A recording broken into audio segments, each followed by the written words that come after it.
have Swarnima.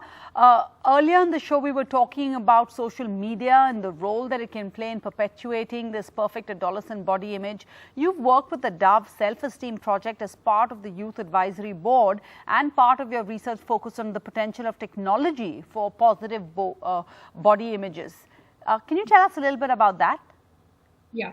So, like a lot of people have said before me, the speakers, that, obviously we know what are the harmful effects of, being on social media. In fact, there are studies after studies, which have showed that, prolonged social media exposure has a correlation with disordered eating, negative body image, etc. But what has been happening in the last few years is that younger and younger women, they're consuming social media in a very different way. It's a very mindful way in which they are, and a very purposeful way in which they are renegotiating the relationship between themselves and social media. So they are using filters more mindfully. They are, talking about, beauty standards that they are setting. They are following influencers who are body positive and body neutral and who come from, the global south. You were seeing that there is a lot of increase of people who are coming from the global south, and they are redefining the notions of beauty, which was so far very derivative of a very Western ideal of what beauty should mean, like fair skin, thin bodies, etc. And that is being constantly redefined and renegotiated among, the younger people and the younger consumers of social media. Also, there is, like a 2019 study was done in Australia, which showed that, women from 18 to 30 years of age, when they're consuming more and more body positive and body neutral content on social media, it not only positively impacts their self-esteem, but also their mood.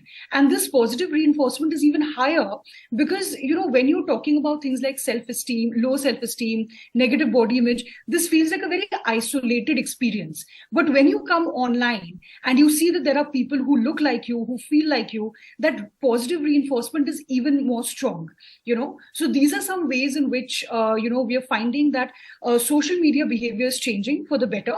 And a lot of young women are like really driving it and really, sort of redefining beauty online, basically. Swarnima, I have a question for you. The one aspect everyone overlooks is the impact that this body image anxiety has on women's health. Yeah. It is women's health versus women's beauty, and beauty always seems to win. You work extensively in women's health care. Tell us more about it. How do we tackle this? So, number one, this is something that people don't understand very well, that why, when we're talking about certain standards of beauty, how that has a very tangible impact on healthcare outcomes. So let me demonstrate a few examples. So a lot of people have come to us in my current, the Gayatri, the Women's Health Organization, and another one before that, where we were talking about menopause, PCOS and things like that, and, providing evidence-based, solutions to manage all of that. But one thing that we recognized was that when people were coming to us to deal with, say, PCOS or to deal with menopause, one of the biggest things they wanted to solve was the weight loss problem, abdominal weight gain, sudden weight gain, cystic acne. And there was a bit of resistance to, to solve for things like hormonal health issues in a more holistic way. So what we've realized is that a lot of what people understand about healthcare is very, skewed towards looking fit and looking thin, and not necessarily solving the root cause of it.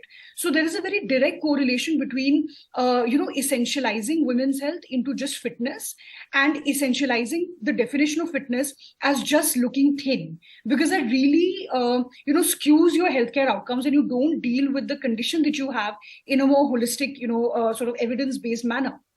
And this happens, as early as, during teenage, a lot of, girls are being diagnosed with PCOS at an earlier and earlier stage. And two of the biggest symptoms of this are, sudden weight gain, massive weight gain, and cystic acne. And during this time, girls are so vulnerable, their bodies are changing, they are renegotiating, how they're, growing from being, kids. So this is already a very vulnerable time emotionally for girls. And we have seen that a lot of people, they don't want to understand the symptom. They don't want to say that, okay, let me take you to a doctor and get you checked, as to what's happening. They will say, oh my God, lose weight. Tumhara growth bahut zyada ho ja raha hai. This is the kind of language we are using.